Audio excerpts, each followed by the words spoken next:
Welcome. As always, the cold open. So, how's everyone doing? Sorry for the delay, but welcome to obviously episode six game for game seven of Chicago Clubhouse Midweek Bears Report. I'm one of your hosts, Coach Chef Dia Muhammad. And without further ado, we're going to just go ahead and get this rolling without any. I'm not even sure we're going to do the promo today. We're not going to do the open with the. We would love to, but we're not going to do that. We're just going to get the show to start. So right now, I'm going to go ahead and welcome on one of my hosts. She goes by the name of Sugar and Vodka. Hello. Hey, what's going on? Nothing. It's another Thursday night. Yes, another Thursday night. Always, always, always. So we're going to skip a few formalities that we're have become our norm, but that's okay. When things don't go your way, you just got to roll with what you got. So, how you doing? I'm doing good. It's Great. another great game by our Bears. Yeah, we're definitely going to get to that without a doubt. Obviously, just want to say that today's show, one of our major sponsors is Moore's Beer, and Sugar and Vodka. I'm going to go ahead and let you go ahead and do our weekly promo breakdown. All right. Well, as you know, Chicago Clubhouse Network has many pods and shows on that you can choose from. Monday night, we have at 6 p.m. Central Standard Time, we have CC Fantasy, hosted by the Crooked Commish. On Tuesday nights at 8 p.m. Central Time, we have the Chicago Clubhouse Podcast, hosted by T-Nick, JB, Falmel C, and Frank the Tank. Wednesday nights, She Said What She Said, hosted by Sherry Green, which will be returning soon, which I think it'll be this month. Not sure. But hopefully. Again, we always look forward to it. And Thursday nights, the most exciting, I must say myself, 6 p.m. Central Standard Time, the Midweek Bears Report with, of course, myself, Sugar and Vodka, Amp, and Coach Chef, Mr. Coach Chef, my favorite. And then Friday night, 8 p.m. Central Standard Time, Easy Does It, hosted by Easy. All right. Thank you so much for that. And without any other further ado, we're going to bring on our last host, my man, the veteran of the group, Amp.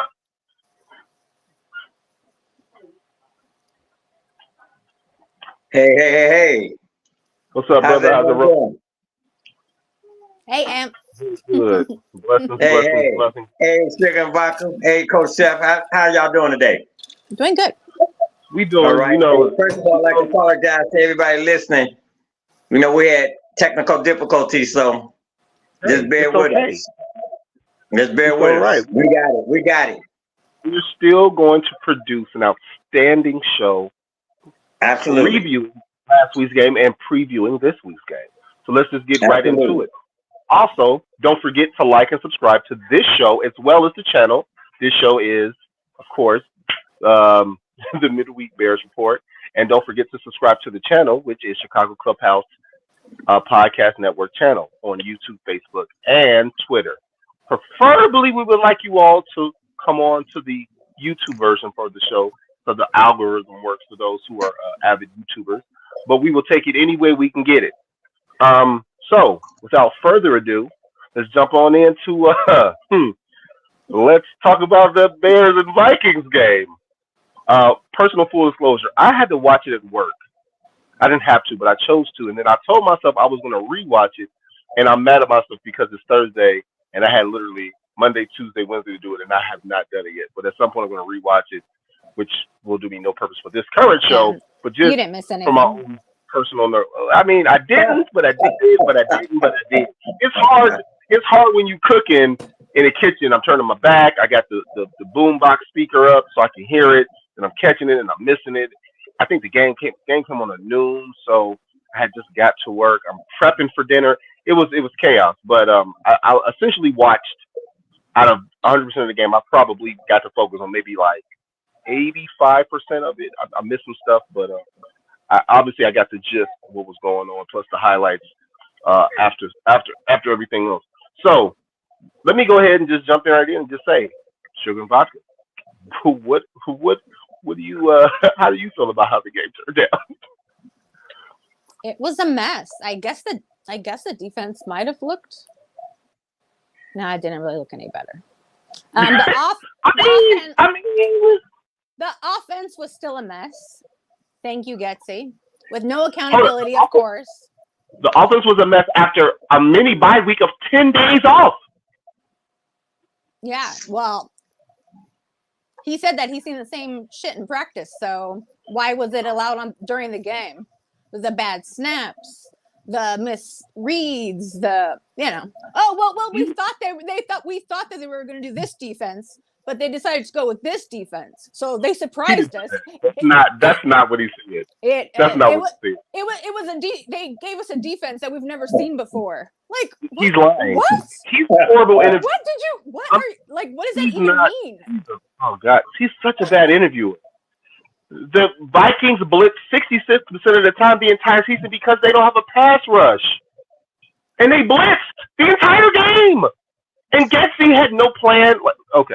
I'm sorry. What else you got? Exactly. That's why I hate listening to him, because it's just like, what the fuck is he saying? Like, what?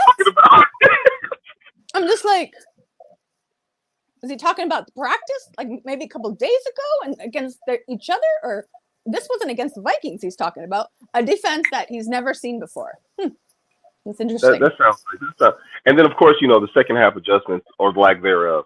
Amp, what about yourself, sir? Again, thank you, Sugar and Vodka, for this, because I haven't forgotten it. The Bears were consistently bad. Consistently bad. You know what I'm saying? And this has been consistent. You know what I'm saying? I mean, I'm trying to find humor in it. Real talk.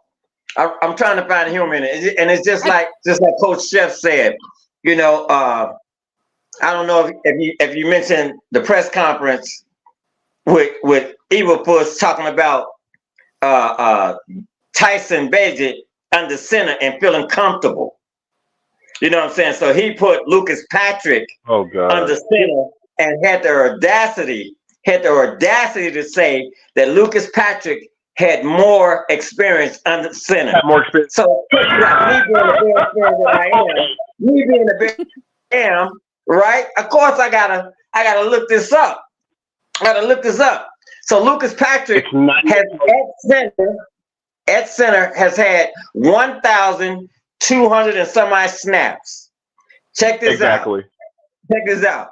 Cody Whitehair, who has been with the Bears totally garbage at center. This year, right? Has had over 3,000 snaps. Over 3,000 snaps at center. That's Cody Whitehair. So why are you lying? Why are you lying? You know what I'm saying? Just consistently bad from the top to the bottom. You know what I'm saying? And then feed us that nonsense. Feed us that nonsense about Lucas Patrick being a better. Most important, let me get this out. Then we're gonna move on. Check this out. What are they doing in practice? You know what I'm saying? What are they doing in practice? Check this out. Cody Whitehair has been snapping that ball left, right, up, down, everywhere except where it's supposed to go. Even when JF1 was under center. You know what I'm saying? It's not that hard. It's muscle memory. When you're under center, it's muscle memory. It's not that hard. You know what I'm saying? You're a pro. You know what I'm saying? That's what I'm saying. It shouldn't be hard. You're a pro. That's why you're a center. But 3,000 snaps. Right, and the coaches either. Probably had over 1,000 snaps in college. Here, okay. I didn't want to talk over you, but just some things about Eberflus that bothered me. And it's not just this week in his interviews, it's every week.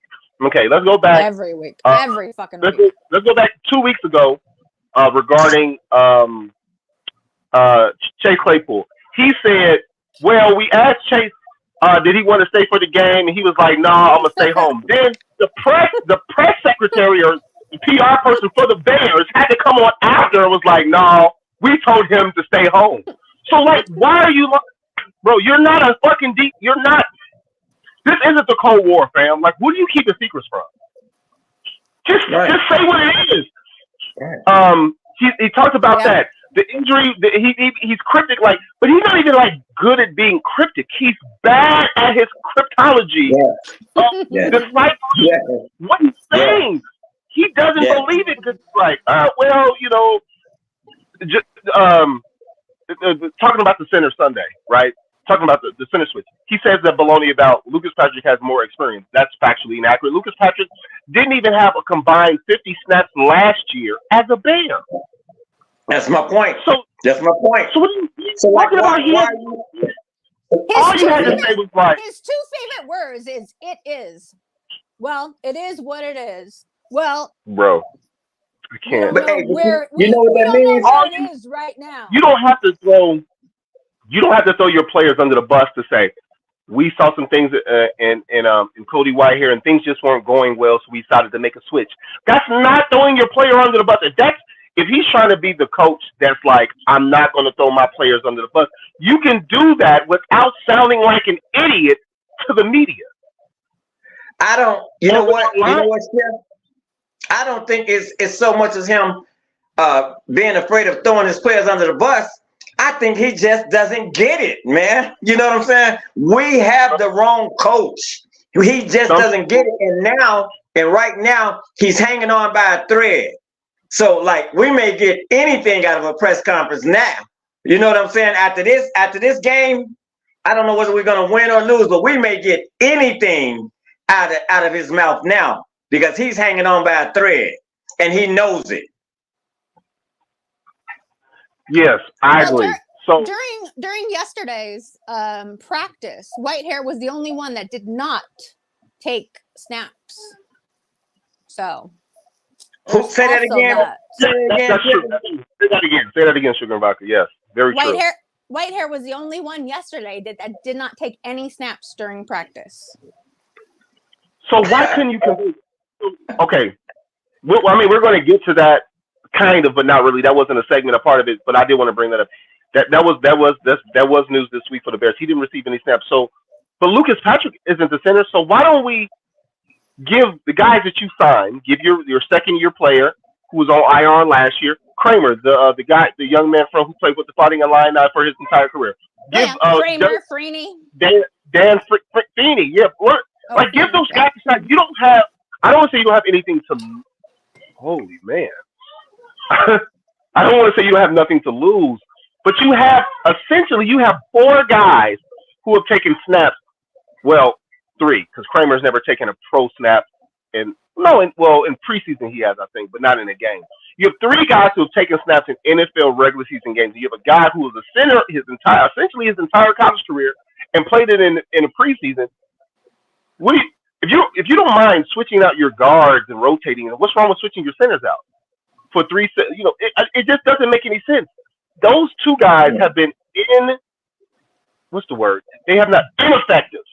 And here's the funny part: Cody Whitehair has been more ineffective than Lucas Patrick. So let's just say it. Cody Whitehair, from his rookie year until 2 years ago, has played above and beyond what we thought he was going to do. But from last year, actually part of 2 years ago, last year and this year, he is what we like to call DONE. He is done. But you know what it is. You know what it is, right? You know what it is. Because the Bears don't know how to develop players. That's why we have this rotating offensive line. You know what I'm saying? When Cody Whitehair first got here, he was a great prospect. You know what I'm saying? Just like Lucas Patrick. You know what I'm saying? Was a great prospect. But anytime you keep rotating players, because of injury, you know what I'm saying? But you can't take a right tackle that was drafted as a right tackle, been playing right tackle all since he's been playing, and then make him a left tackle and expect him to ball out. It just doesn't work. But you know that, Chef. You know that. You know what I'm saying? So if you can't develop them, that's go ahead. True. No, it's partly true. Okay? Some guys don't fit the schematic from positions. So you're referring. I'm assuming you're referring to Tevin Jenkins, right? Yeah. Okay, so Tevin Jenkins played more than 80% of his snaps in college at Oklahoma State at right tackle. He played left tackle, but the bulk of his snaps came from right tackle. So when he got here, he hurt his back. When he hurt his back, he can't play. They haven't played left tackle, but he was never actually projected from a left tackle. There's a bunch of schematic and analytics that says that your left tackle has to have a certain arm lift, has to have a certain movement.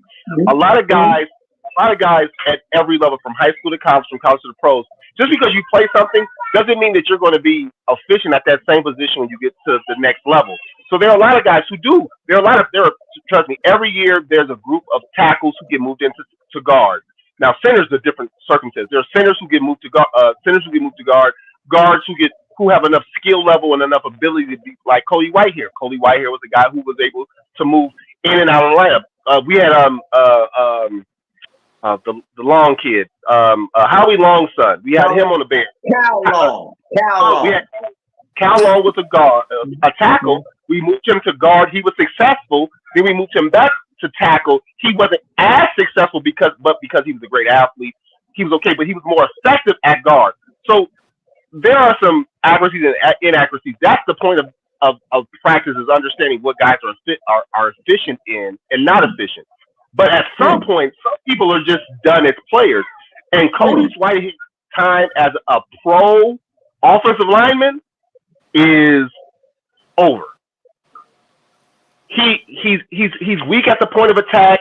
His flexibility is gone. His foot quickness is gone. His quick twitch, his anchor, his ability to sit on the block, his bull rush, all of it is over for him. And that's okay, because at some point, Father Time is undefeated. It meets us all. But he is done as a pro athlete. I'd be surprised after the season if he plays another starting down, a consecutive starting. He might go somewhere and be a backup or a rotational guard. But him as a prime starter is done. He's cooked. So, Coach Chef, if you know that, and I know that, and Sugar and Vodka knows that, how come the Bears coaching staff don't know that? It could be for a couple reasons. Great. It could be because possibly, I don't know if you would agree, Sugar and Vodka, or in general, it could possibly be because in practice they're just not seeing what they want to see from Kramer and Feeney. That could be a possibility. Unfortunately, it could be, you don't want to say this, it could be like, oh, well, Cody's been so loyal to us for so many years. First of all, you've only been on his coaching staff a year and a half, so let's not start the loyalty game. If a guy is hurting your team, whether he's a leader on the field or off the field, he can't play. He is literally making this offensive line less better than it could be. So let's say all four centers, hypothetically, say all four centers suck. Say Lucas Patrick sucks, Whitehair sucks. Let's say Feeney sucks, and let's say Doug Kramer sucks. So then what you have to do as the coaching staff or the O-line coach is say, who sucks the least? And whoever sucks the least, that guy has to be the center. That's the only answer. Unfortunately. And that's bad. We're laughing, but that's bad. Because that means that even the players that they're drafting, even though they're moving them around because they have to, they're not developing them, man. They're not developing those players. And what's really bad about it is that Ryan Poles was an offensive lineman. And so those that he picked, that they brought in here, I'm like, come on, man. This is actually his line looks worse than last year.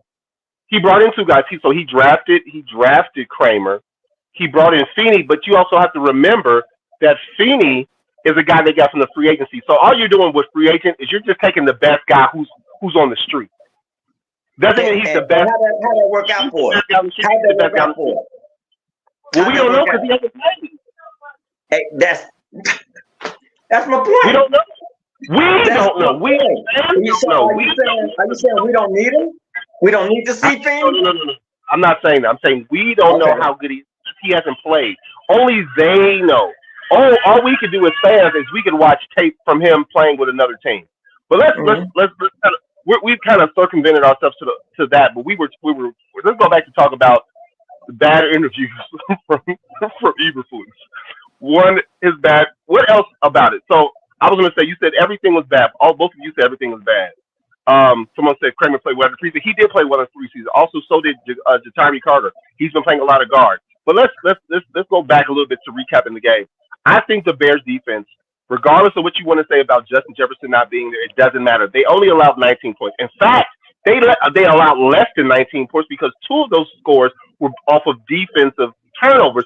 The defense last week allowed the least amount of points they have under Eberflus, and that was 6. They allowed 2 field goals. So you can't say that everything about it was bad because they only allowed 2 field goals, and the Vikings as a team, turnovers included, they only scored 19 points. But so we haven't given grades yet. We haven't given grades yet. We're going to give grades, right? I know y'all laughing. I know you're laughing, but the reality is what it is. We went from a team that gave up 25 points for consecutively for like 14 games to allowing 6 points physically the defense did. We called at least 1 turnover. Turnovers are still an issue. Getting to the quarterback is still an issue because then they didn't blitz as much or they just weren't getting there. Injuries are still an issue on defense because we were still missing some guys in the secondary. So I just think that we wanted to see an improvement from the defense, but once we got that improvement, like if before the game, both of us, all 3 of us, last week we had to score. This is what we predicted the score to be because all of us took the over. Well, me and you did. Excuse me. Sugar and Baca, you had it 38-17 Bears.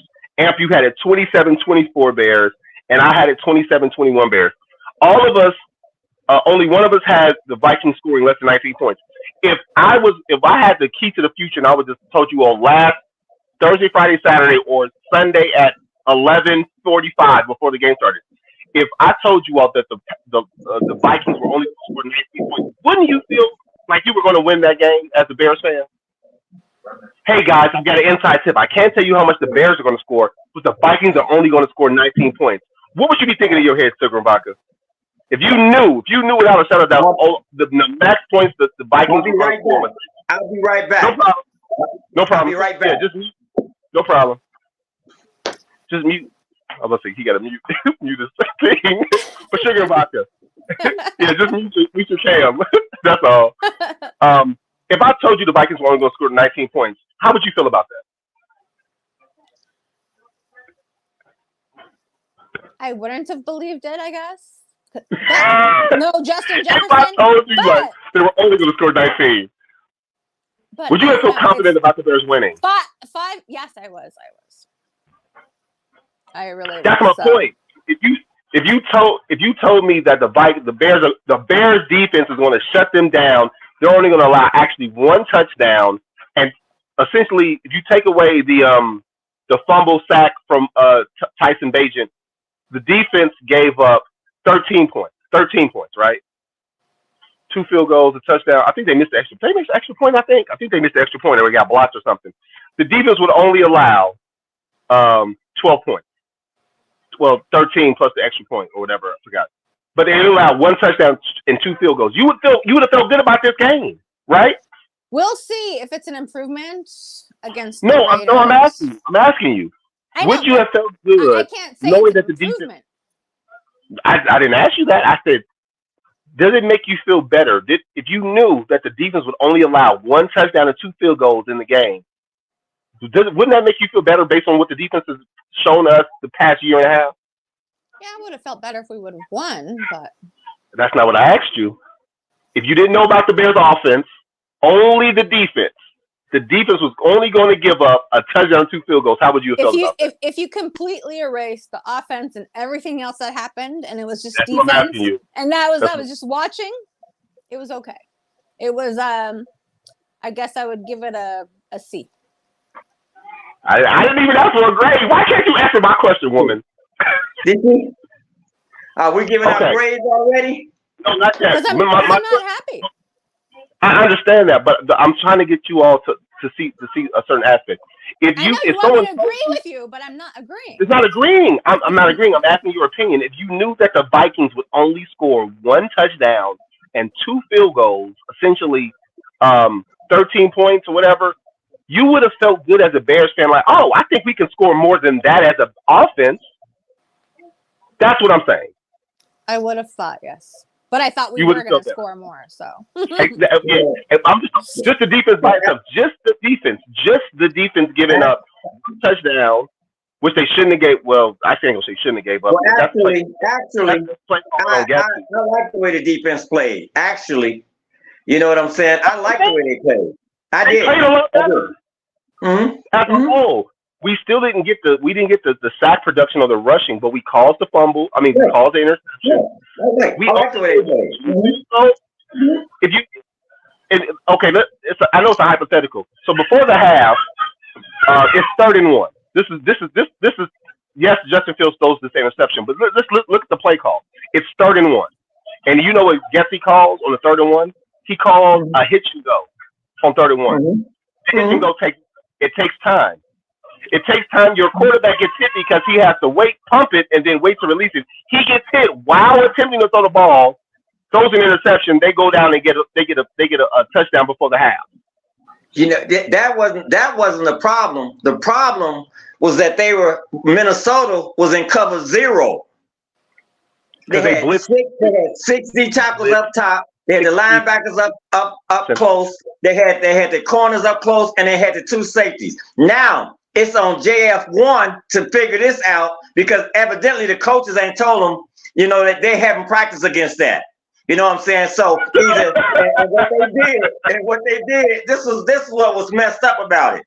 Like 40% of the time, because I watched the game twice, 40% of the time when they went into cover 0, they came. Boom. They came.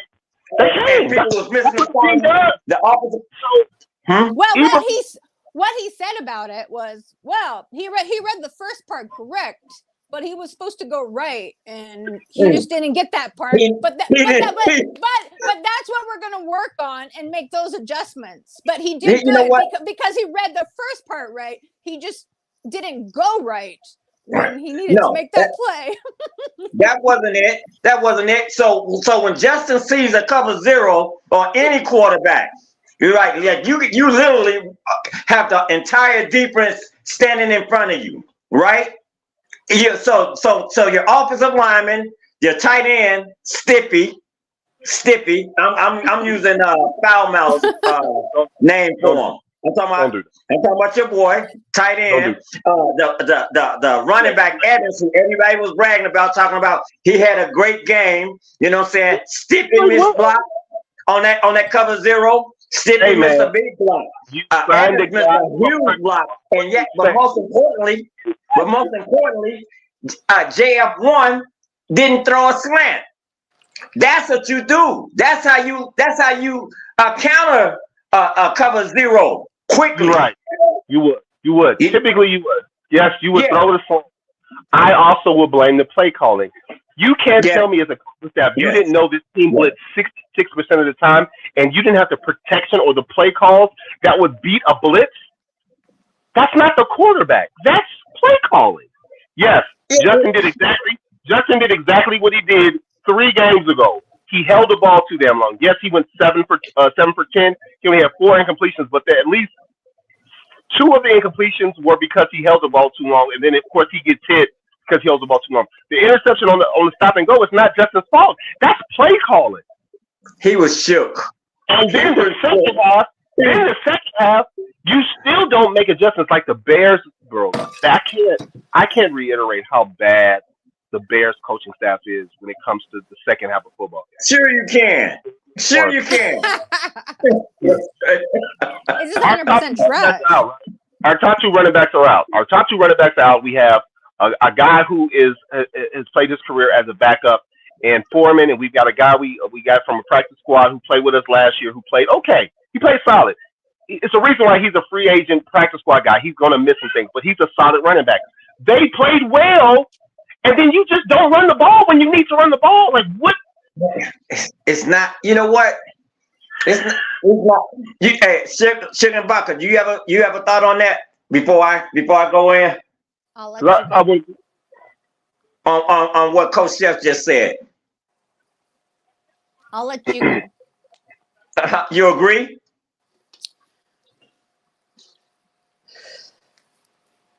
Well, I'm trying to think about what Coach Flu said on that. Because the whole thing was he just keeps making excuses, and there's no accountability over anything, and it's excuse after excuse after excuse. Oh yeah, well we've seen that, but in practice, it goes back to practice. It's like, okay, practice don't mean shit when you're in a live fucking game. Yeah, you know what? Like you said, consistently bad coaching and everything. Because like I was just talking about that defense that JF1 was seeing all game. Right? Check this out. Why? To counter that, just like Coach Shep was saying, at halftime, make adjustments. Why didn't you bring your fullback in? Why didn't you bring Mercedes Lewis in? Who you know? That's why we signed him. That's why we signed him for blocking, not for catching. It was a defense we've never seen before. We've never seen that.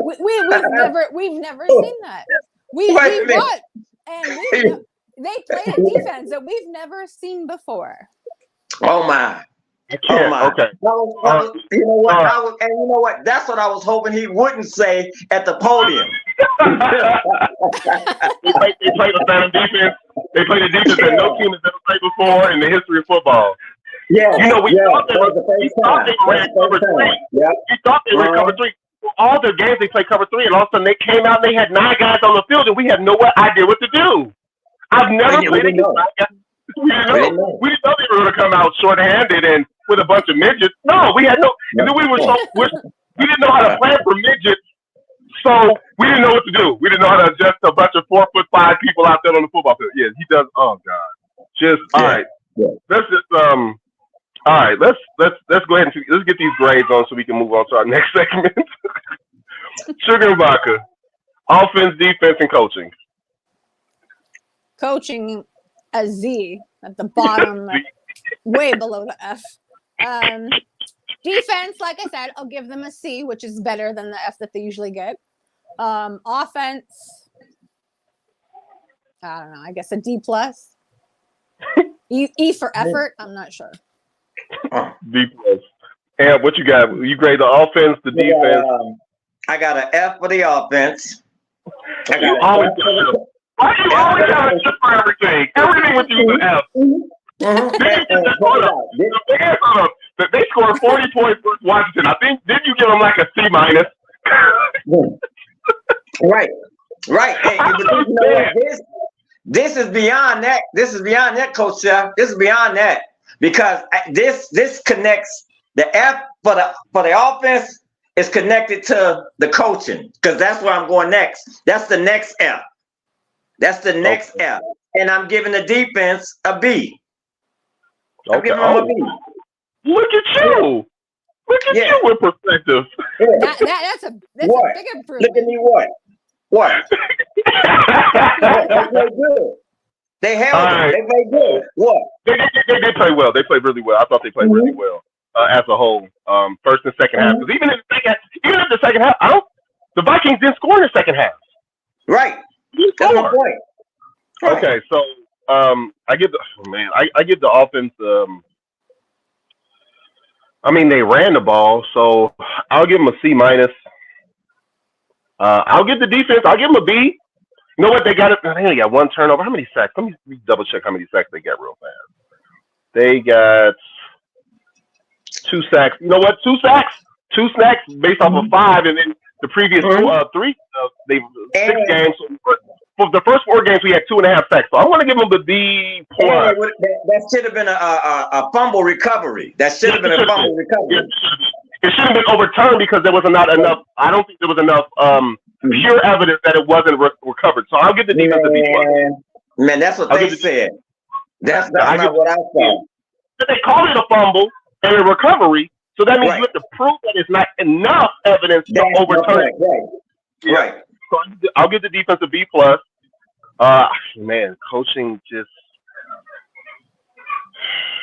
it's always the second half that kills me. I'm gonna give him an F. Let me just go back. I want to look at our grades by week. I'm gonna wait till mid-season, but I want to do it now. Let's see. Grades. When did we start doing grades? And I started writing them down. I started up doing them after game 3. So, oh man, there's a lot of effort here. You think? All for coaching. All for coaching, I'm sure. Yes. Okay, so in week 3, they played.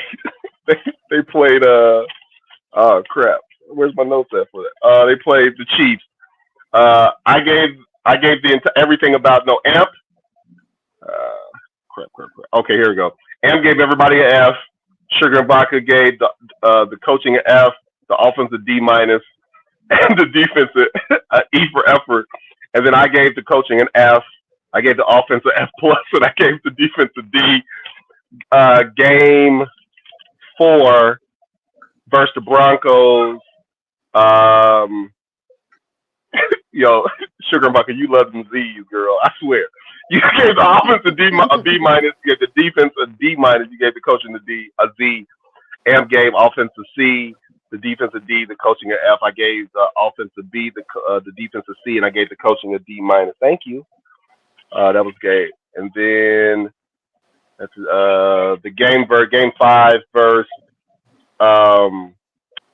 crap. I'm reading backwards. Versus the Commanders. That was the best grades we gave. That's the only time Amp did give the coaching staff an F. He gave him a C. Mm-hmm. Okay, that's gross, Amp. Okay, I just wanted to see Ivory complete. Hey. Okay. I'm consistent if nothing else, man. If nothing else. And thank you, Sugar and Vodka. Thank you for that. Hey, Amp, that's called growth. If I was a student and I had been getting F's and then my teacher gave me a C, I'd be like, yay, I passed. Right. I mean, there you go, right? All right, let's I want to introduce something because, as we all know, at this point, it's looking very more likely that Tyson Bagent, the undrafted free agent standout from Shepherd University, broke a bunch of Division II records. I played Division II ball, so shout out to the D2 guys. He's going to start this week, and I want to have a 5-minute segment, maybe a little more, maybe a little less, about what do you all think about. Either you have a choice. You can talk about him as a player, him and his offense. Him and this offense relative to the coaching staff, him as a player in regards to the fan base, all of the above, whatever. Give me your perception of either him as a player or the perception by media, coaching staff, or the fans about Tyler Bagent. Tyson Bagent, excuse me. I want to say his name. Tyson Bagent. So ladies first. Well, with Bagent, as you know, many fans have been calling for him to start since, after game 1. Trade Fields, bench Fields, Bagent, whatever. But now that obviously JF1's hurt and we get to see Bagent and it has nothing to do with JF1's performance, we'll get to see what the fuck these clowns have been talking about this entire time. I haven't seen anything yet, but I am hopeful for Sunday's game, and I'm looking forward to seeing it, but I don't know if he's going to be out there. The main thing I'm hoping for him is he's not going to be taken out on Sunday's game, and they'll at least keep him safe, because if he goes down, I mean, which could happen, which is scary. And that's like my main worry is keeping him safe, and he's not going to go down as well. That's what you got?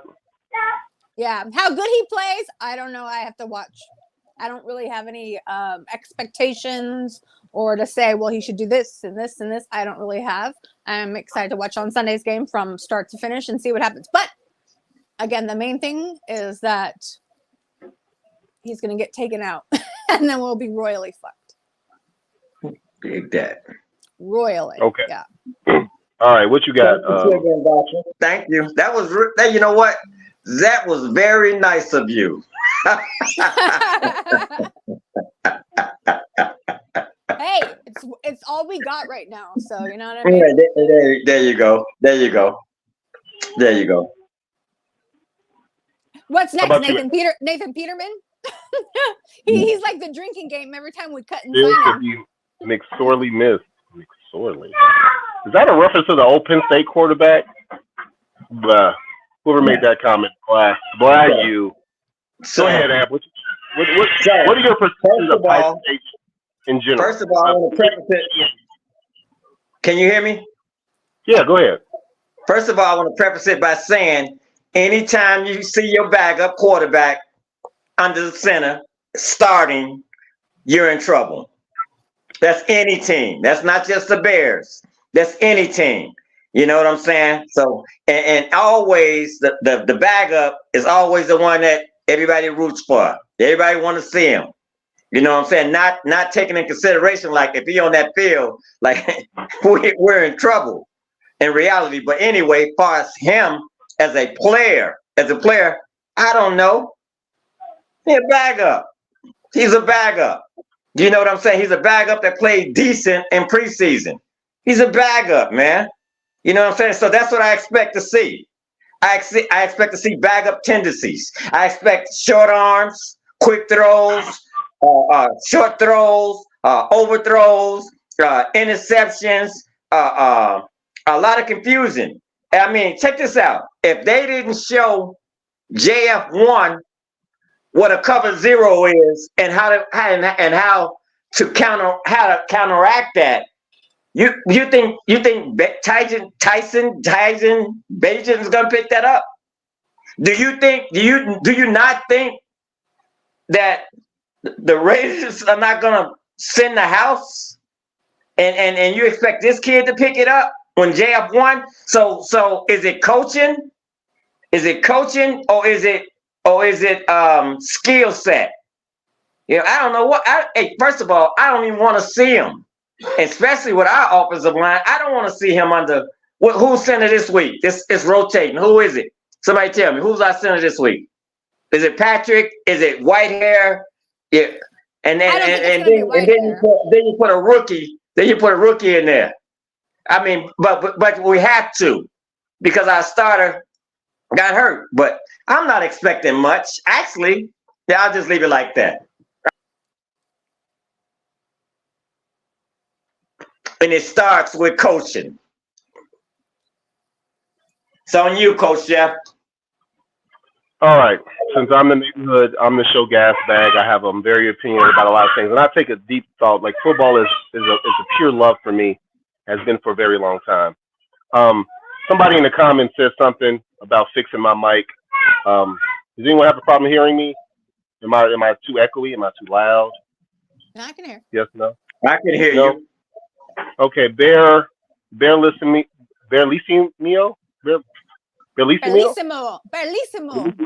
Yeah. Okay. They signed McSorley. Okay, he's trash.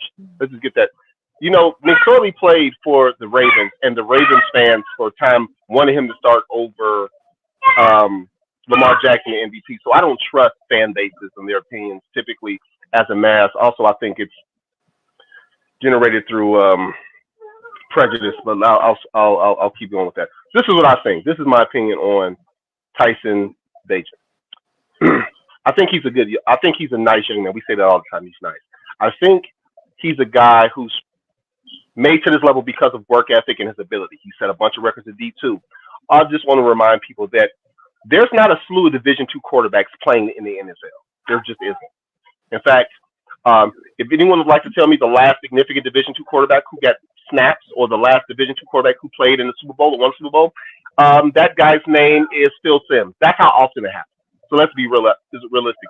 If you're a Division II quarterback, you're a Division II quarterback for a reason. No matter what happens in the transfer portal or your potential or not, you play Division II for a reason. Second of all, I think this fan base's obsession with him. I might get into a little trouble saying this. Not all, a bulk of. You're wrong, Frank. Tony Romo played at the FCS level, formerly known as Division I AA, so that's inaccurate. There's Division I, Division I AA, Division II, Division III, then NAIA football. Then JUCO, but JUCO really doesn't count. So, that's okay that you made that mistake. Let's move on. This fan base a certain segment of this fan base. No, Eastern Illinois is not Division II. It never has been. It's I AA. It's 1 AA. 1AA. Or FCS. They play in the Missouri Valley Conference. They play against Illinois State. They play against Western. They play against North Dakota State, South Dakota State. North Dakota State plays in the national championship like every other year. They're 1AA, FCS. Anyway, I think this fan base, I want to be precise, but I'm probably going to insult some people, and people are going to call me a bunch of names. I think this fan base obsession with Tyson Bagent is because fans sometimes, some fans, see themselves within players. So you have an underdog guy who played at a small school. He may lack ability. He tries really hard. He has so many intangibles, and he's not super athletic. From where I come from, that's cold. That's cold. So, for instance, let's just bring it to something we all recognize. There was a time where a guy named Wes Welker was tearing up the NFL, catching a bunch of passes, and people were like, he's not the best. He's not the best athlete, but he runs really great routes, and he's got great intangibles, and I would want him on my team. Who needs a Randy Moss or all these guys with all this talent? You know, because that's what the NFL is about. It's about who has talent. First of all, Wes Welker was never an underdog. The guy played Division I football. He broke a bunch of records in college. He wasn't He wasn't some underdog guy. I mean, unless the fact that he wasn't drafted or whatever. So let's go back to that. The segment of the fan base who believe that, or also the same segment of the fans who believe that players are overpaid, or players they get millions to play a kid's game. This is a kid's game, or they say coding words. And I'm sorry, as a black man in this country, those are coded words for saying we want the white guy to play. I'm not saying all. Not saying all. That's about what? I disagree. I disagree. About what? I didn't say all. I didn't say all. I didn't say all. I didn't say all. Okay. I disagree with that. Yeah. There's a segment. There's a segment who believes that. Because I've seen it, and especially in the super groups out there, it's clear as day. Clear as fucking very clear word. Clear as fucking day. So the McSorley guy who the Bears just signed, he played for the Ravens. Well, most of the time it's not even coded. So just saying that. Sometimes it's not. Sometimes it's not. He played for the Ravens about 3 seasons ago, and I have a really good coworker and friend of mine who's a super Ravens fan. And there was a segment. He said he's in, just like we're all in all these different Bears groups. He's in a bunch of Ravens groups, and there were people who were saying McSorley, he's the best quarterback the Ravens could get, and we should bench Lamar Jackson. So something that people don't know what the Ravens did, and this is why they don't have backup issues anymore. Did you know who the Ravens backups are? Yeah, that brother. I forgot his name, but he's pretty good. What you say? That brother.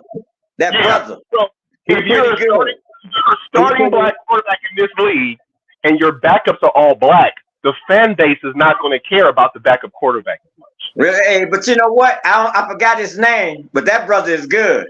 That brother is good. Okay.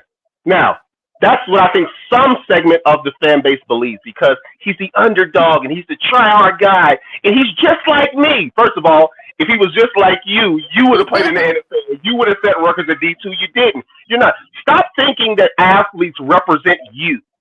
They don't represent you. You think he's a try-hard guy. He has this lunch pail, and he's short and he's small, and he's not athletic. My man's father is an arm wrestling champ. My man said that if he didn't play in the NFL, he would do CrossFit and coach at the high school.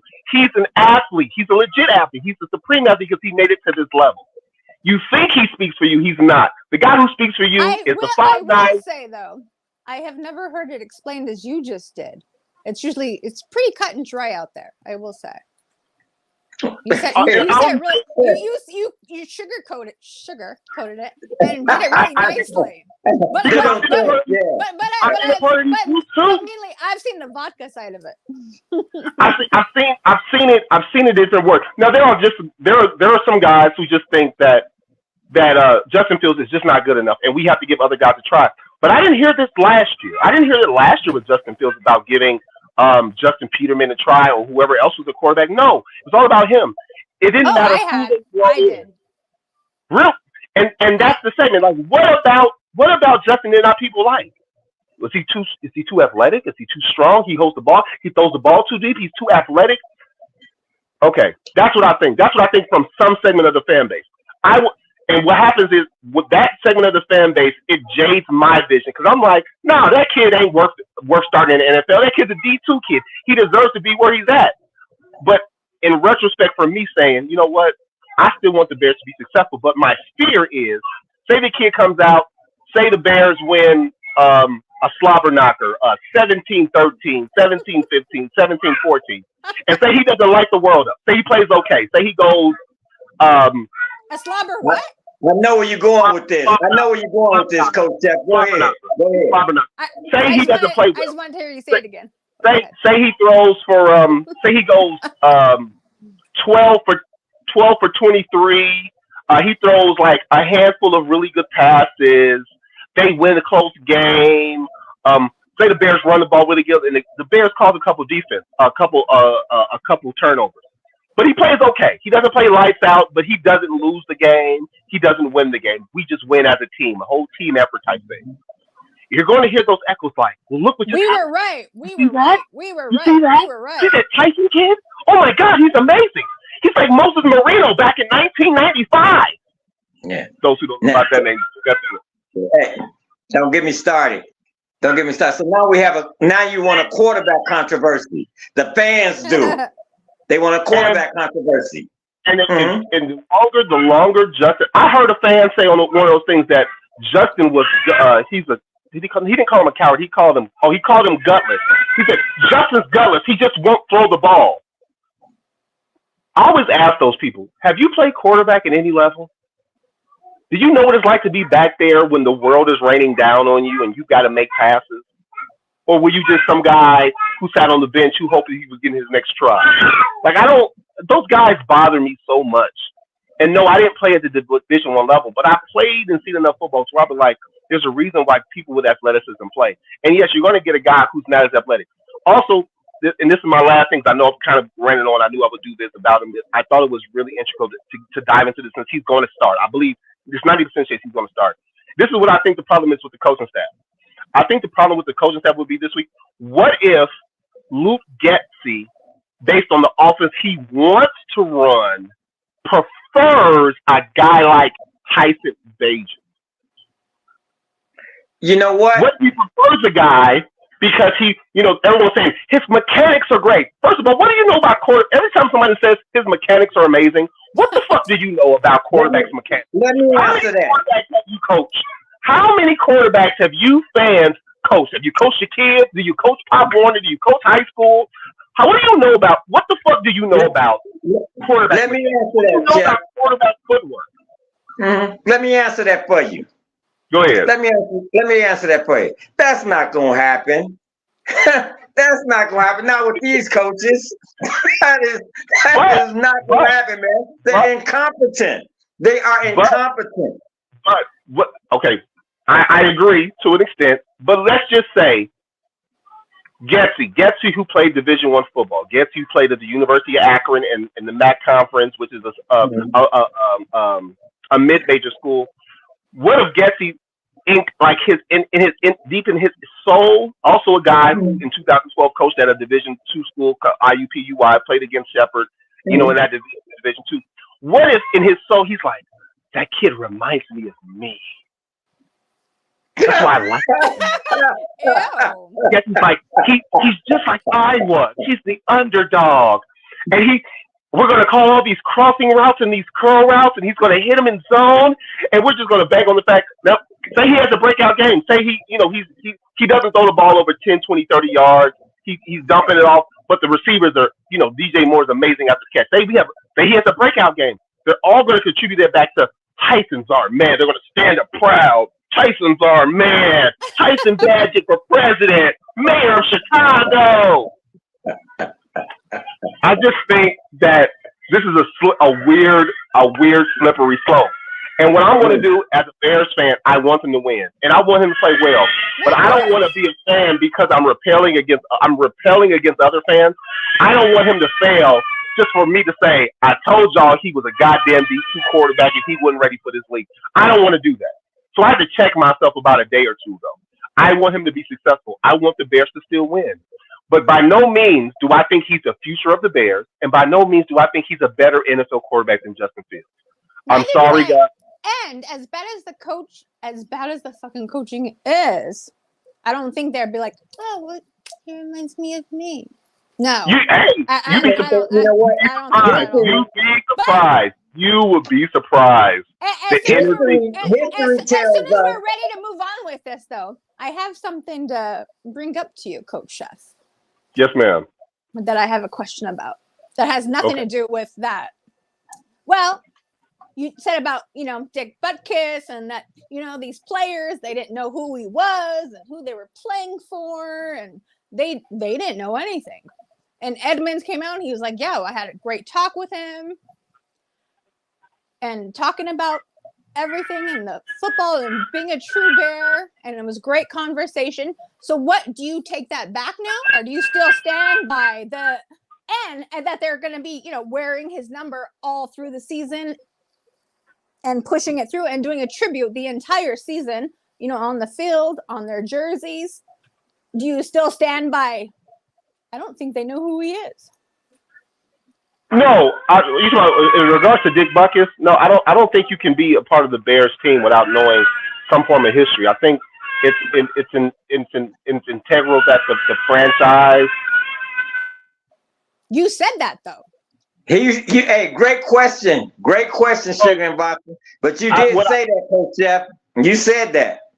I said that because DJ Moore made a response about that, and so did some linebackers in the games. What I was saying is that I think that sometimes modern players don't have a good insight to the past because we're so insighted. So for me, I'm 38 years old. Amp, you're older, so you have more vivid memories of watching older players play. So you have a reference point. But the younger you are, sometimes your reference point is skewed. Like for instance, there are some people right now in the NFL world who think that Tyreek Hill is a top 5 wide receiver of all time because their reference point only goes back to as far as maybe Randy Moss. And maybe they didn't see Jerry Rice, so they're like, oh, Jerry Rice played a bunch of plumbers, and they make up some BS excuse, but not acknowledging, yes, Tyreek Hill is an outstanding receiver, but in no way is he a top 3 receiver of all time, if you get what I'm saying. You have to be able to have a wider vision of your knowledge of the game. I went to college with a guy who played basketball, but he told me in my face, he said, but I don't watch the game, I just play. So some players are like, not all, there are some players who don't have a concept of anything about football, but what they're in right now, don't have a insight to the past. They didn't watch any ex-players. They only watch what's current, or they don't watch it all. They're like, you know what, I'm good at this thing, I'm going to work at this thing, I'm gonna get paid to do this thing, and you don't have insight. I'm not saying the players don't care. I'm just saying that sometimes the further you are away from a person like Dick Butkus, who last played in the late 60s, early 70s, you don't have a reference understanding. That was my point with that. Yeah, but I'm nowhere even near that. And I know who Dick Butkus was, and I know how great he was. But you're a Bears fan. It's different so for So okay, you're saying they're players, but they're not fans of the game. Is that what you're saying? Yeah, I understand what you're saying, Sugar and Vodka. I understand coming into that order. What she's saying, correct me if I'm right, if I'm wrong, Sugar and Vodka. What she's saying is becoming a Bear.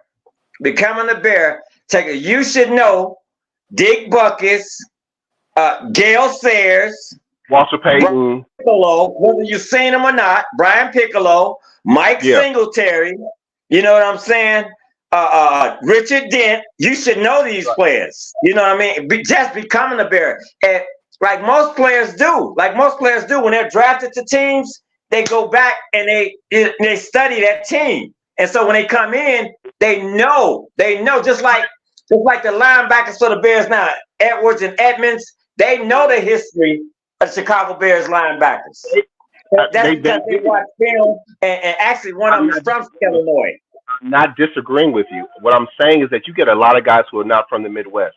And we're all Bears fans, but we're also football fans. But there are a lot of people who don't know about other teams. Like, you can name any team, and I'm like, when I say I'm a diehard fan, you can name. But that would be like Colts players not knowing about Johnny Unitas. But what I'm saying is, you have a 53-man roster. You have 53 guys who come from different walks of life, have different knowledge, different loves, different aspirations. Not all of them are going to have the same reference for the past for the team that they play for. Because some of these guys, especially the guys at the end of the roster, 53, the 49 guys to the 53rd guy and the guys in the practice squad, they're so worried about staying on the roster and doing their job and not getting cut that they don't even think about past players and legacy. All they're thinking about is what I have to do as a player who's at the end of a roster to stay on the team. That was my point. So you think they all grew up playing with Barbie dolls and not watching and paying attention to sports and hearing other greats talk about the greats growing up? I didn't say it at all. I'm saying that everyone's reference. It's a question. I'm saying everyone's reference point is different. That's all I'm saying. You can be a fan of something, but you can only be an intermediate fan. So, for instance, I coach high school football. I've got kids on the football team who have never watched a football game. Never. These are freshmen, sophomore, juniors, and seniors in high school. They play on the high school football team, and I say, hey, I need you to go out there and stand at cornerback. And they just give me this glazed over look, and I'm like, that must be interesting. That's got to be interesting. So what I'm saying is that somebody who's never watched the game. I've had players especially the past 2 years, the past year and a half.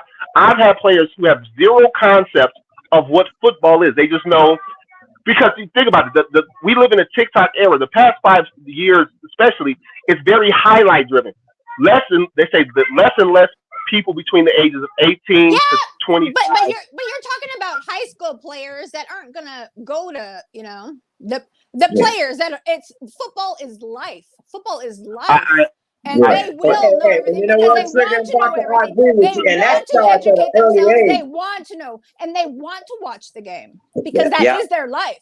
That's not I don't know. It's just a game to me. I'm not saying I disagree with you. I would like 90% of the time, Sugar and Baka, you're right, because that starts at an early age. When they started at Park District football, you know what I'm saying? That's when they start to watching the game, even whether they understand it or not. They start watching it.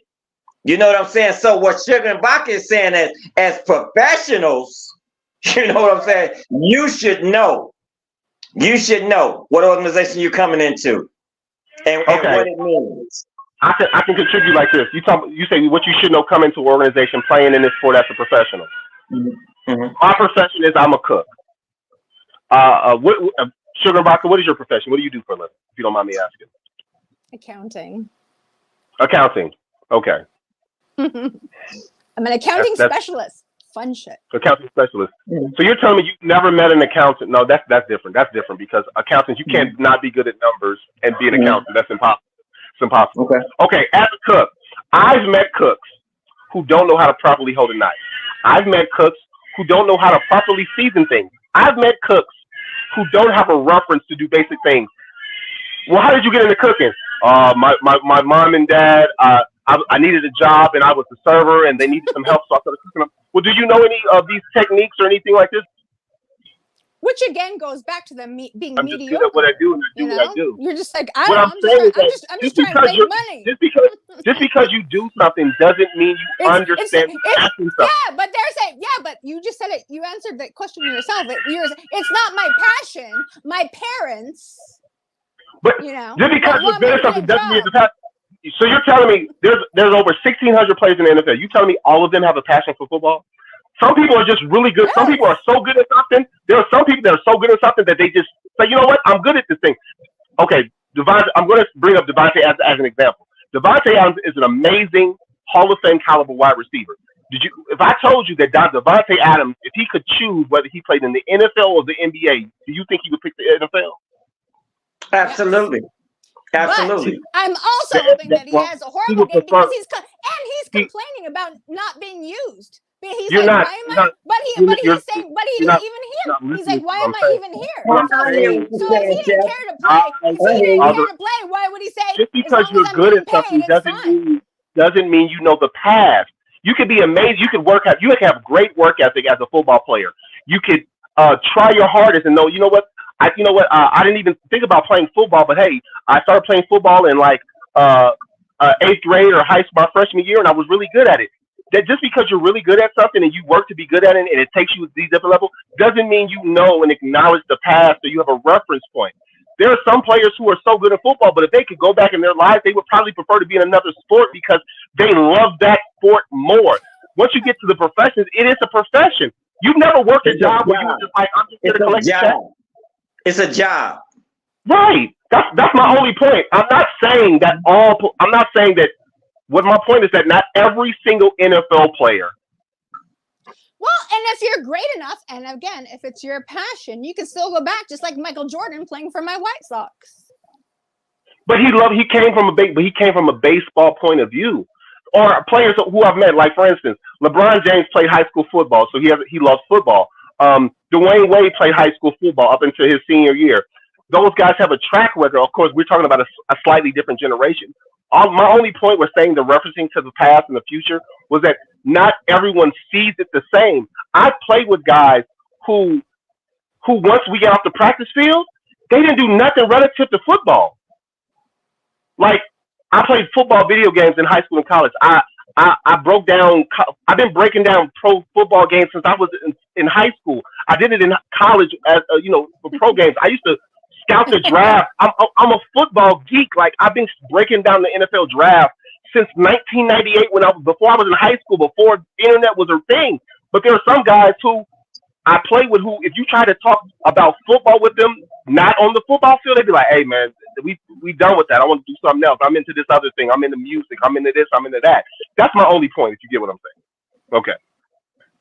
We really pushed on. Good conversation. I loved it. I'm just saying that not everyone, just because you're great at something, one particular thing, doesn't mean that you understand or care about the past of that thing. That's all. People have other interests. It doesn't mean that you don't love it. And I'm just saying I disagree. That's it. Okay, we will agree to disagree. Okay, let's get. I want to do this before we get to your segment, Amp. I just want to break down a couple injuries. Obviously, Rashawn Johnson is still in concussion protocol. He missed last game. Hopefully, he doesn't miss, but it is late in the week, so there's a possibility that he won't be cleared for Sunday's game. Nate Davis, I believe he's completely out this week. So there's going to be, obviously, the thing that we talked about earlier, there's going to be another shuffle at the offensive line.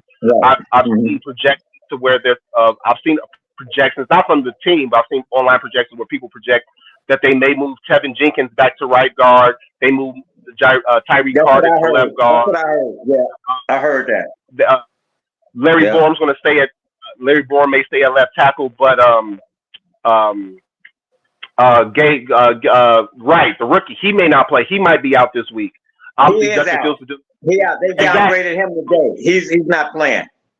Right. So there's going to be the thing that we talked about preseason or right before the first game, me and Amp, and of course Sugar. But the thing we talked about is that my fear was that this line has not had enough cohesive time together, and with more movement on the offensive line, even though they practice together, but it's a different thing practicing together in individuals. It's a different thing playing in a game speed, 5 guys versus 3, 4, 5, 6, 7 pass rushers, and how you all communicate within each other. And the more you shuffle these guys into different positions, you're going to have a lot of miscommunication sometimes, whether it's forced or not. Sometimes guys are just not going to be on the same pace because they haven't had spent enough time in that battle together. So we don't know who's going to start at right tackle. We know we still don't have Gabe Wright. I know we have Larry Bourne, but we don't even have the other tackle, the young man who played at Southern Utah. He's still out because he's on IR, I believe. We're looking. Both our running back, our number 2, number 1 running backs are going to be out. But I will say that Foreman did play. He ran well last week, 15 carries for 65 yards. Evan had 9 carries for 32. So I think we've been saying this all year. We've got to lean on the pass of the running game. The running game is going to lead to better play action and better protection for our quarterbacks. What else? You know what? It's supposed to. It's supposed to, right. Somebody just said, damn, Crosby's going to have a field day. I was going to bring that up later because we haven't gotten to that part yet because we're still technically dealing with that because we haven't even done the intro for Bears Vikings. So what I want to do right now, not real fast, but I want to segue to our segment today. We try to switch up the segments for all of our hosts every week. We're going to dive right into Amp's segment, Amped Up, where Amp gives you 2 unadulterated minutes. He doesn't curse like me. mouth, Chris. But talk about 2-minute rant. I'm here for it. About whatever is bugging him about the Bears. Now, just to remind the viewers and to remind Amp, every week we strive to have a different rant. So I understand how frustrating the coaching staff is, but let's try not to go back to coaching so soon. We've got 12 more games of coaching staff to rant about. So let's switch it up, and I'm going to give it to you. Go right ahead. Check this out. I'm amped up this week. You said don't go to the coaching staff. How about I'm going to go to the players? Somebody's not paying attention. Somebody's not paying, and I don't curse. Somebody's not paying attention. Like I said earlier, that cover zero, that offensive line, that tight end, that running back Evans. Come on, man. You see a cover zero, you know everybody's coming. You're going to have to block somebody. Don't go out. Because JF1 wasn't thinking. Check this out. I'm talking about the players now. I'm talking about the players getting bum rushed. I'm talking about the offensive line getting smashed. I'm saying, so what are you doing in practice? What are you doing in practice? You dig? Anytime your center can't hike the doggone ball, White here can't hike the ball, and then when the starter gets hurt, you want to bring in Lucas Patrick and say he has more experience. Stand at the podium and say that. Like you're talking to us like we're Joe Banana Heads, like we're not real Bear fans. You know what I'm saying? You're not coaching these guys, and that's what I was trying to say earlier. Check it out. If they're not being coached up, you know what I'm saying? No cohesiveness. You're not gonna never get cohesiveness if you're not being coached up. You know what I'm saying? You keep moving the line around. You keep moving it around, and you have got me worked up. You have subpar players. That's what I said, subpar players. And so you don't want me to mention the C word, so I won't. I'll just mention them. That's what I'm amped up about this week. Those players that Poles picked. On the offensive side, like how could you not bring in the fullback when you see that coverage?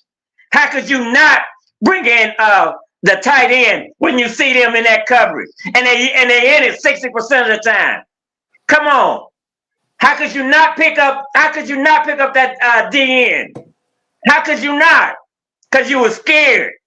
Because they were scared, man. And that's coaching. But, I'm sorry. My bad. That's players. Those are the players. I'm done. Man, I was about to bring the cloak out like we was in church. Like we had to bring I've been waiting on that one. I've been waiting on that one. You got to start playing the organ. Hey, when M get rolled, but you get rolled up, I be wanting to play the organ in the background. Like we about to take it home. Thank you once again. For those who don't know, that was amped up. So let's go ahead because we're quite a bit behind. We had a late start, and we did have we had an unexpected segment. Hope everyone enjoyed it. But we were talking about players and their relevance to the past. Let's go ahead and just jump forward to the intro to this week's game. It's week 7. I'm sorry. It's week 7. We play the Las Vegas Raiders at Soldier Field. So we're expecting bad weather. I was outside mowing the lawn the past 2 days and goddamn rain and drizzle and mucking Boulder Dash. Just about to say a whole bunch of old curse words. I'm like, what? Sugar Mike will be like, what's that word again? All right, so the Las Vegas Raiders come into this game being 3-3. They play in the AFC, obviously. Just a quick rundown. Offensively, they are not good. They are 27th in points. They're 24th in total yards. They're 14th in the pass. And they are 31st in running. Even though they have a really good running back, they are, as a team, they're 31st in running, which bodes well for a team that struggles versus run. But we did play pretty well. We held Matheson, I believe, to 44 yards on 18 carries. So the defense is playing better. Or they seem to offensively only be a three-headed monster with obviously Devontae Adams, ex-Packer, Jacoby Meyer, ex-Patriot, and last year's rushing crown champion, Josh Jacobs. Their defense, on the other hand, is playing better than most expected. They are 19th versus 11th. They're 19th with points allowed, 11th total yards allowed. So that's top 15. That's pretty damn good. They are 8th versus the pass, and they are 21st versus the run. Something that I'm not a coach, but I mean, I am a coach, but I'm not a pro coach. So I'm like, well, I was going to say, wait, if they're 21st versus the run, maybe we should. I don't know. Maybe we should hand the ball off more. You think?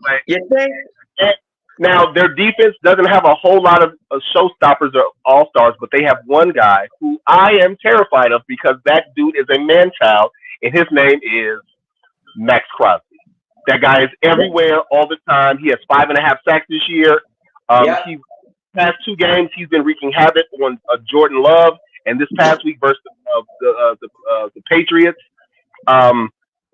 Sometimes one guy can be a one-man wrecking crew. That one guy can lead fumbles. That one guy can force an interception by a rookie quarterback.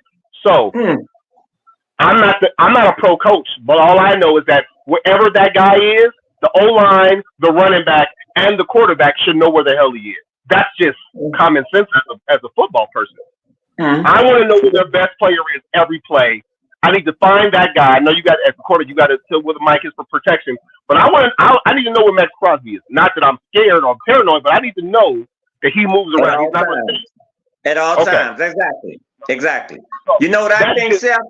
You know what I think? People on the podcast talking about sports who've never coached in the NFL, but I don't want to hear Eberflus like, we didn't know how good Max Crosby was. He really shocked us this week.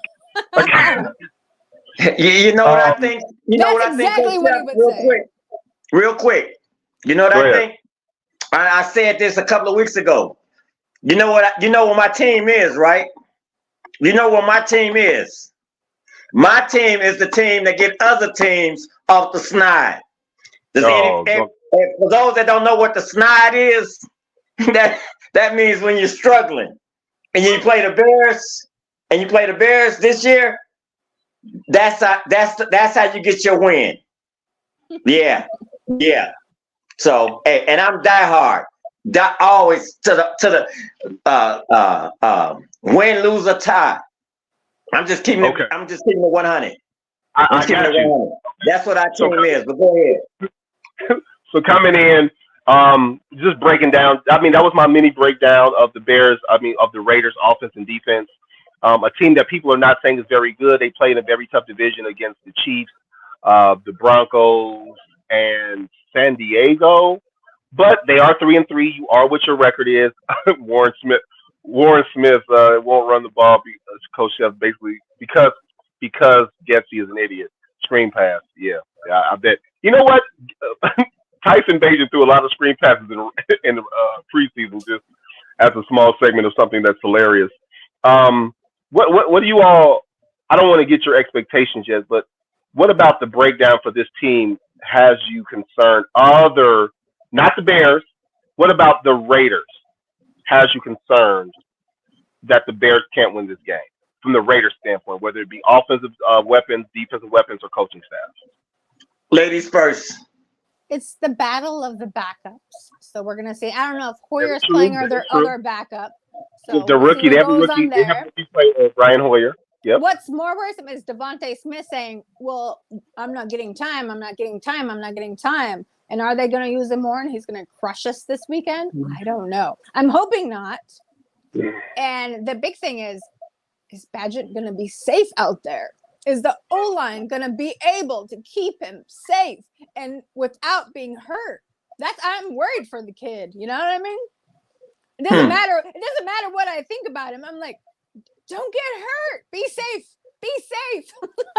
Run if you have to. I mean, run away, not run with the ball, but like run away.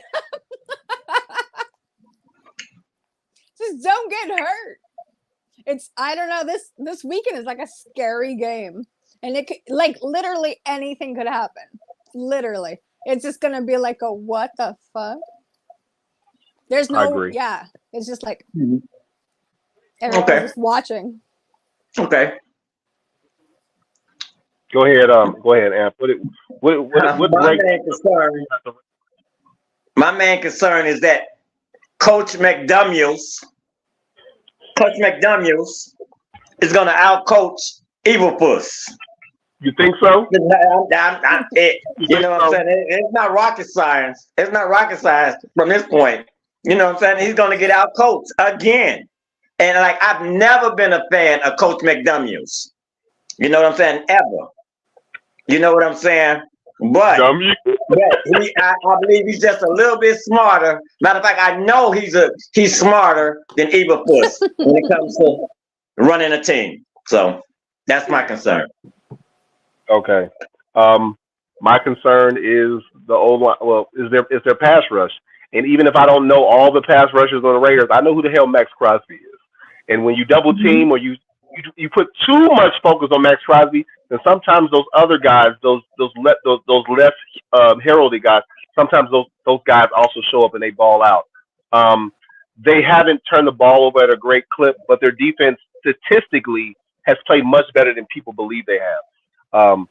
I'm not so much worried about their offense, but obviously with a backup quarterback, you want to get pressure. I don't want to hear from Eberflus, oh, well, we didn't expect him to throw the ball vertically, so we kind of laid back. We laid back and we just played our coverage and we stopped blitzing. Do the things that have been making your defense successful the past 2.5 weeks. Half the Broncos game, the entire Washington game, and really the entire Minnesota game. Keep putting pressure. Keep sending guys, linebackers, safeties. It doesn't matter. Rushing just for it does not help this defense. Nope. So those are my concerns. Bad weather game. The Raiders play in Vegas, so they used to hot, nice weather. Maybe their guys, they're all professional, but maybe playing in some, some less than 70-degree weather with some rain and wetness. Maybe those guys aren't ready. They play on the west coast for the most part. They play in beautiful San Diego. They play in it's not winter, so Denver's pretty nice now this time this year. So maybe we have an advantage with weather, possibly. Let's just do a quick. It's like the Kentucky Derby when the horses have the mush, maybe. Yeah. I want to stop real fast and say, please, for all the people who are viewing in, thank you for viewing in. Thank you for your comments. If we haven't got to your comments, I really want to deeply apologize. But please like the show today and subscribe. Whether you hate me or love me the only person who's extremely likable in this show is Sugar and Vodka. Everyone loves her. I, on the other hand, everyone loves Sugar and Vodka. You know, right? We're just, and yeah, come on. Chef. I'm just saying. We're the coattail. That's all. Everybody. You got the angry old man over here. You got the guy who brings the race. Bring up the race card. So please like and subscribe. We would appreciate it on all wherever you're listening, whether listening and watching on YouTube, Twitter, and or Facebook. Just it doesn't take help. This is with the HBO special. Help a brother out. Just hit the like button, subscribe, so you can come and cuss us out as much. And if you cuss us out real good, we'll get to your comment. Let's just quickly move on because we are a little behind on time. Typically, what we're at, and we had a late start, and we had he tailed off into a little side tangent, but that's okay. That's sometimes you can't stay on schedule. Sometimes you got to go off the cuff. I want to go ahead and jump right into Sugar before we get into NFC news. I want to jump right into Sugar and Vodka segment called Sugar and Vodka. All right. Well, the sugar of it was all right. I'm gonna have to reach really hard for this one. The defense. The defense looked something like it was something, like it could be something at some point.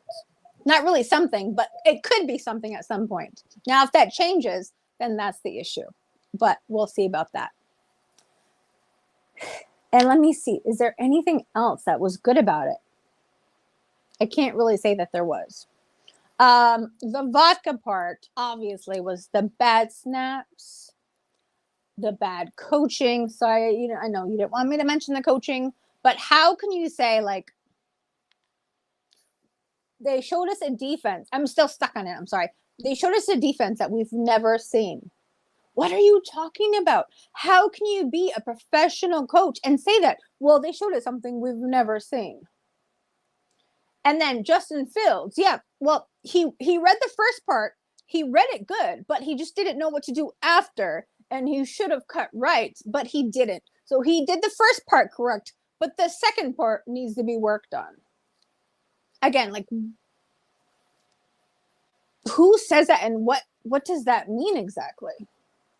And then there's never any accountability. There is never any accountability from anyone on anything, on any plays. There's always excuses, excuse for the players, excuse for the coaching, excuse for the other team, excuse for the game. It's always excuse. Like, I can't handle the excuses anymore. It's like skin curdling. It's just like you want to go like slap them in the face and be like, what the fuck are you talking about? Talk. Stop making excuses. What actually happened? You've seen what we've seen. Actually speak on what happened. Don't be just out there making excuses and saying, well, we didn't see this and the player shouldn't have did this because we did this in practice. Okay, so practice, you didn't see that, but okay. Just like when they were talking about white hair. Well, we did see his issues. We did see his issues during practice, but they weren't glaring mistakes. So what, they overlooked them? Again, why? Okay. That's all right. So you see the mistakes. Those weren't corrected and they went with it. But now, instead of just saying, well, he's playing horribly, we're not going to give him any snaps, and we haven't given him any snaps at practice. No, you don't hear any of that. You just hear more excuses. And of course, he's the only one that didn't take any snaps at practice yesterday. So is he going to be taking snaps on Sunday? I don't know.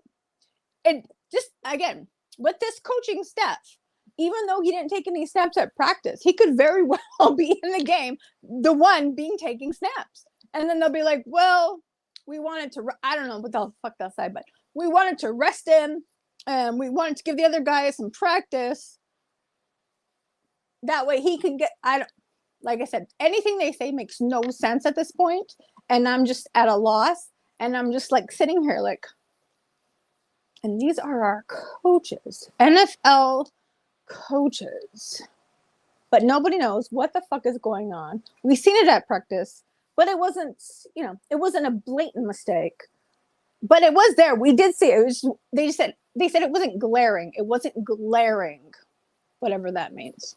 So, okay, it wasn't a glaring mistake, but the other people were the only ones that took snaps yesterday.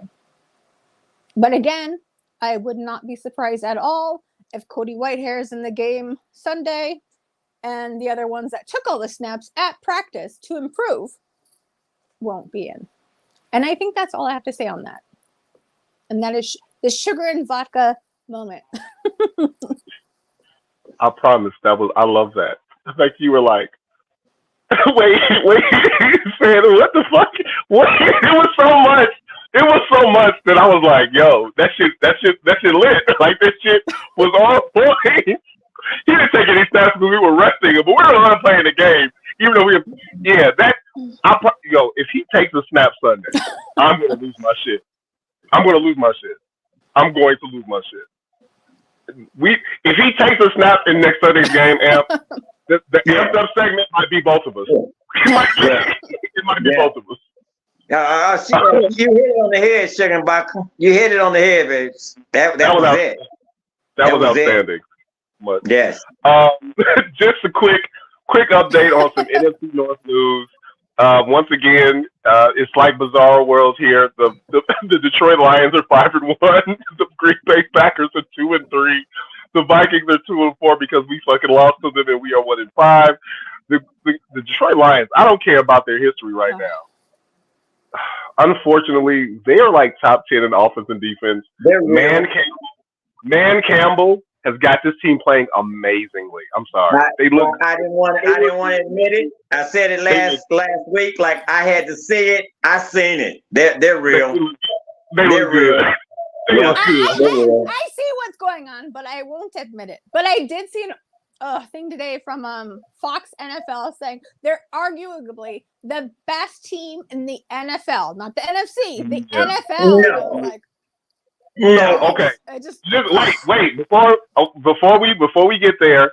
I know the history. I know it all.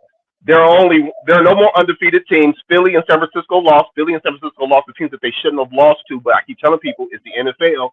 There's a reason why teams don't go undefeated. This isn't college football. Even the worst team can beat the best team on any given Sunday. Miami's 5-1. Kansas City Chiefs are 5-1. The same Kansas City Chiefs who lost to the Lions. Philadelphia's 5-1. Detroit's 5-1, and San Francisco's 5-1. A 5-1 who lost to a starting to a backup quarterback, actually a third string quarterback in Cleveland, but Cleveland has a really damn good defense. But so does Detroit. Detroit made a lot of adjustments from last season. They did something that we wish the Bears would do. You know what? We can't run man because we're not a man team. We're going to play zone and blitz, and they are really fucking at it. That's what you're supposed to do. So those are the updates. They played well when they had injuries. They played without Montgomery for a game. They played without Amon-Ra St. Brown, and look, man.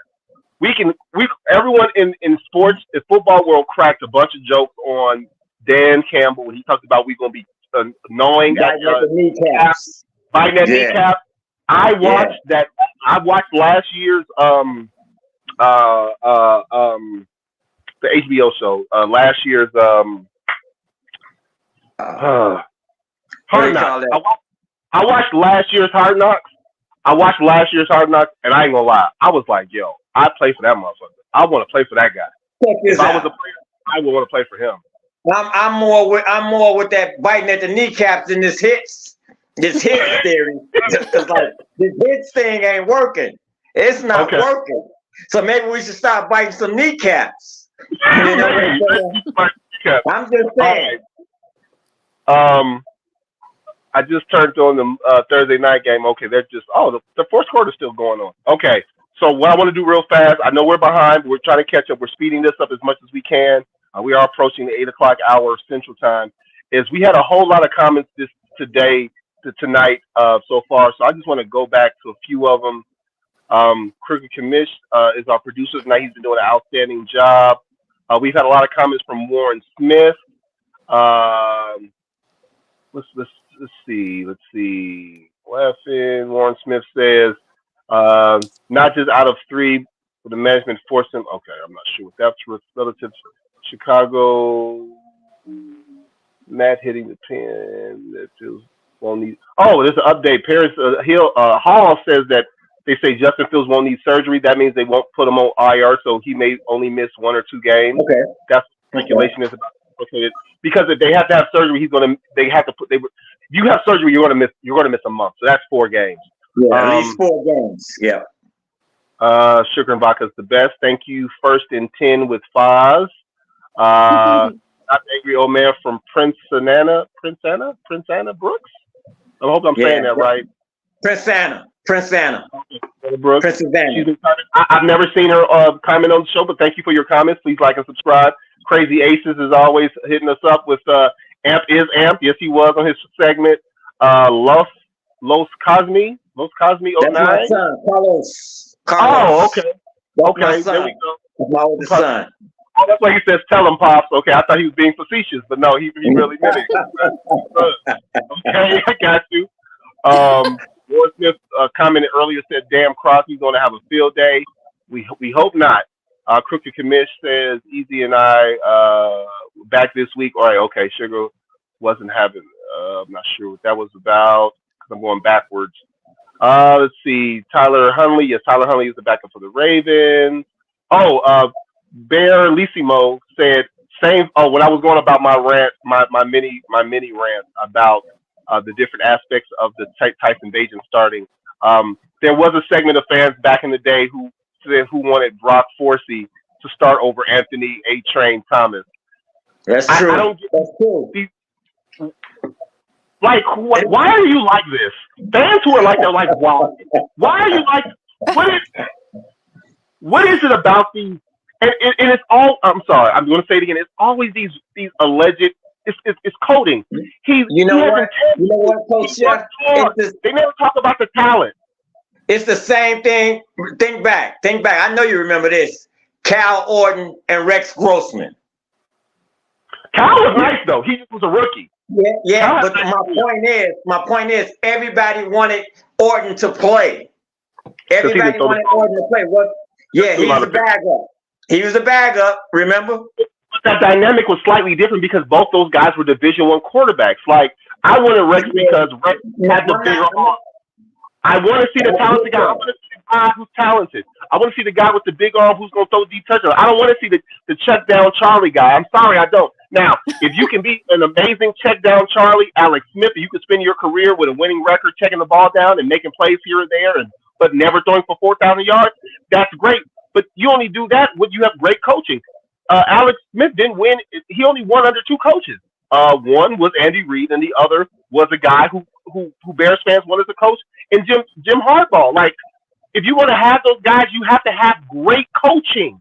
There's no all-pro check down Charlie quarterback in the NFL. You can't name one. They don't exist. Every quarterback in the NFL started was a great college quarterback, and all of them played Division I football. I guess you're going to get some free agent guys who didn't make it, but most free agent signees or your late round draft picks, they didn't play D2 ball. They still played Division I ball. They still got full rides. They still were amazing in college.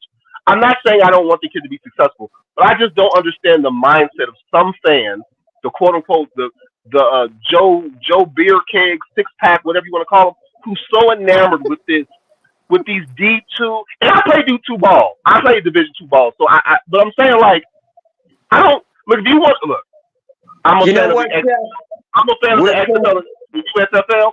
But if you want to see a bunch of D2 and D3 guys play football, don't watch the NFL. Just watch the XFL and watch the USFL. I'm just saying. You know what? We'll soon find out. Okay, let's move on. I know we're catching up a little bit. We're going to skip. You know what? I'm not even going to do my segment tonight. It's what's cooking because we're just not going to skip it tonight. Or I could just make it quick. It's not even going to be a whole thing. You don't have to isolate me. Make it quick. What I think what's cooking is what's cooking. We want to hear from you, Coach Chef. What's cooking is the running back room. I think that we need to run the ball. And I don't mean we need to run the ball 100 times. I think that we need to run the ball way more than we did last year. We need to run the ball way more than we did every game preceding this game. And we need to run the ball like we did last year. The Bears led the NFL in rushing last year. Number one in rushing. And I said I was going to make it quick, but I just want to go back to the exact stats from last year's rushing team. A team that went 3-14, yes, we were not good. But running the ball, we were second in attempts. I'm sorry. Offensively, that's that. I'm looking at the wrong stat. Running the ball, we were second in attempts with 558 rushing attempts. We ran for 3,000 yards. 3,000 yards in a 17-game season in the NFL. This ain't Navy football. This ain't Army football. We ran for 3,000 yards. Give these running backs. We have running back talent. Let these boys cook. All of them. Let Herbert cook when he's healthy. We shouldn't be giving him 12 carries or 10 carries, even though he's averaging 5 yards a carry. We shouldn't be giving these guys less than 5 carries a game for a team. Last year's team had rushers Justin had 1,100. Montgomery had 800. Herbert had 700. Even Bayless had 100. We had all these guys who had all these yards with 3,000 combined yards. Only for this year, 2023, only for our team in rushing to be 20th. How do you go from rushing for 3,000 yards to running for this season? We have a total of 816 yards. Well, we are 7th, excuse me. I said 20. We're 20th in rushing touchdown. But we're 7th. Run the ball more. We're 9th in total carries of 170. We don't have enough running back distribution that makes it Herbert's 51 carries, Fields 47 carries, Roshan Johnson 25 carries, Devontae Foreman, he has 20 carries. He got 15 of them last fucking game. Let these boys cook. Help out your O-line. Help out your rookie Tyson Bagent. Help out your defense who played damn good. They didn't play outstanding. They played damn good last week. Run the ball. Let these men cook. Hey, put your running backs in the pan. Put a little oil in that thing. Flip that thing and let them boys burn. That's what's cooking, Chef. All right. We're pushing out. Let's go ahead and just jump right into game predictions. Go ahead and producer, bring my co-hosts back on so we can get to these game predictions. We can get into these promos. We can talk a little bit to these guests who've been railing off, and then we can get up on out of here since it's already about 8 o'clock Central Standard Time. So predictions, Sugar and Vodka. Go ahead. Predictions. Oh, wait, I'm sorry. We skipped a segment. Amp, right before we get to predictions, we got to get the betting line.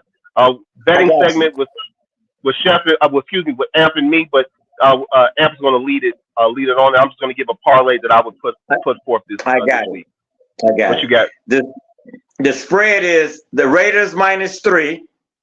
That's the spread. Really? The money line is the Raiders -160.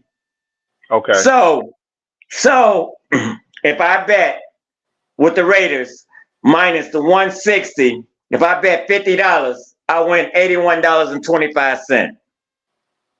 Right? The money line for the Bears, yeah, I know, right? The money line for the Bears is plus 135. Plus 135. So if I bet $50 on the Bears, I'll win $117.50. The over and under for this game is 37.5 points. Okay. Right? So my parlay, I would take the Bears straight up, and then I would take the under. I'll take the under. Yes. Okay. Yes. Okay. So you got the money line Bears. You said money line Bears or money line Raiders? Money line Bears. Really? You taking the Bears to straight up win? Yeah. Okay. Yeah. All right. That means I'm looking forward to your. I'm talking for kicks and giggles. If I'm trying to make some money. Oh, I'm sorry. Oh, you mean you're taking the money line Bears for entertainment purposes only? I got you. There you go. Oh, I got one quick question because I checked the line to right before the show started about 5:30. When did you check the line, and who did you check it through? You said 3.5. I checked it yesterday afternoon. What service? FanDuel. Yes. See, okay, so I have FanDuel too, and when I checked it at 5:30 today, they dropped it to a -2.5 for Vegas. Wow. So they think the game's going to be closer. So essentially, what we tell everybody, the team that has the minus is the favorite. The Vikings are favored by 2.5. Typically, when teams are even, they give the home team 3 points. So typically, a point spread will give the home team, the Bears, the -3. But the Bears have not been playing good. The Raiders are 3-3. So the Bears are plus 2.5 underdog, which means if you take the Bears on the spread, they have to lose by less than 2.5. So essentially, they have to lose by 2 points. Or when the game starts, the Bears are up 2 points already before the game starts. Exactly. The money line, I didn't write that down, but the money line is for the Raiders, obviously. And the money line for the Raiders is 160. 160. What's it for the Bears? Minus 160 for the Raiders, plus 135 for the Bears. Okay, so they changed it. That's okay. So maybe they changed it because of injury. I mean, they only changed it about a point because the Bears were they were plus 120, which means the money line was if you bet $100, you'd win back $120 if you bet 100 or something. So all I did was I wrote down a parlay that I would pick. So you said your parlay is only a 2-leg parlay. You would take the money line, which means the Bears win no matter what the score is, whether they win by 1 point or 100 points, and the under, which is 37.5. 37.5. The 37.5 is the same. So what I would do is I would take a 3-leg parlay. I would take the Vikings. I would take the Raiders spread 2.5, which means the Raiders pretty much the Raiders just have to win. Well, no, that's not true. They would win by 2.5 or more. So if I would lose, if the Bears win by 1, then I would lose. You would lose the parlay if you took the Raiders point spread. Yeah. I took the I keep saying the goddamn Vikings, the Raiders money line. Excuse me, and I took the under because the weather's probably going to be really bad. They definitely underperformed offensively last week, but the defense kind of showed up, and I think both defenses are. I don't know. Both these the Ravens have the Raiders have a better defense, but I think it's going to be a low score because I think that the Bears defense is playing better right now. So if I took the parlay, my parlay is Vegas negative -2.5, Vegas money line and the under. If you bet $10 on that parlay, it gets you 23.34. $50 on that parlay will get you 116.72. And $100 on that parlay will get you 233.43. Okay, that's my parlay. Amp gave you his parlay. He would just take the Bears money line. That means the Bears winning no matter what the score is, and he would still take the under. Do you know how much that would get you if you take both parlays? Yeah, that's what I was about to say. So I would bet put it on the Bears $50. Because they're plus 135. They're plus 135. Right? Okay. And so I would win $117.50. Okay, not bad. You know what I mean? A little dabble there. Yeah. Okay, no problem. Cool, great. So that's the betting segment that brought to you by Amp and myself. I'm taking the lead on that. We already did the other segment. I want to get you all's prediction right now. So Sugar and Baca, what's your prediction on the score? I'm going to say 23-17. Come on, Santos. 23-17. Oh, Bears. Bears, okay. I'm hopeful. I'm very hopeful. What you get? I'm going to go 20. I'm sorry. 17-21. Raiders. Okay. Now you're doing different from your parlay for entertainment. I said the parlay was kicks and giggles. I'm talking about reality. Yes, right. You're taking the Bears. I'm sorry, you're taking the Raiders. Right. Taking the Raiders, but if you were betting for entertainment purposes only, you would be taking. I'd be taking the Bears. I'd be taking the Bears plus the 135 for 50. Yeah, and then I'd be taking the under. And I'd be taking the under. I'd parlay that with the under at 37.5. Okay, so what I'm going to do, since you switch it up for entertainment, I'm going to take what I believe, what I will put money on. So I ain't got $100 to bet, but I probably got about 10-15. So I might put 10-15 on the game. I'm going to make my prediction based off the money line and my prediction of the -2.5, -2.5 for the Raiders. I'm going to say Raiders win. Raiders win.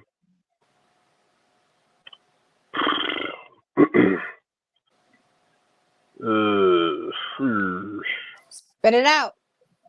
20-10. 20-10.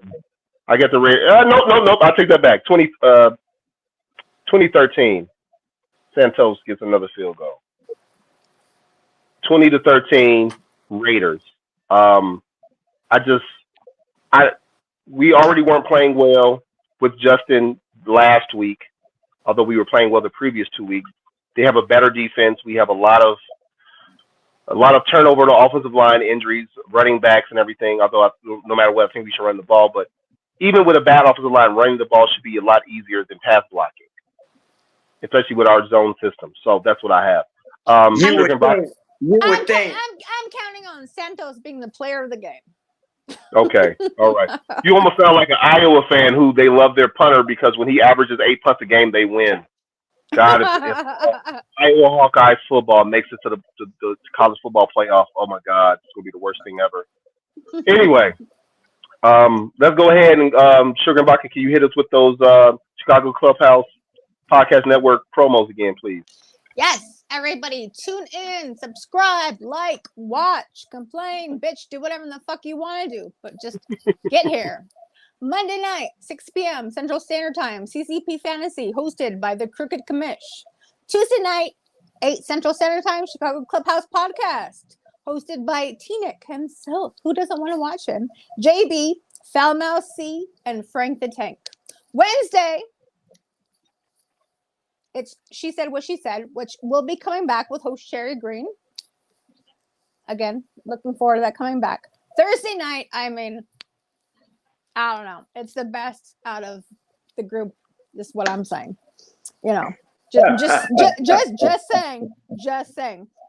Thursday night, 6 Central Standard Time. Put it on your fucking calendar. Write it the fuck down. Midweek Bears Report with Amp, Coach Chef, and Sugar and Vodka. Duh.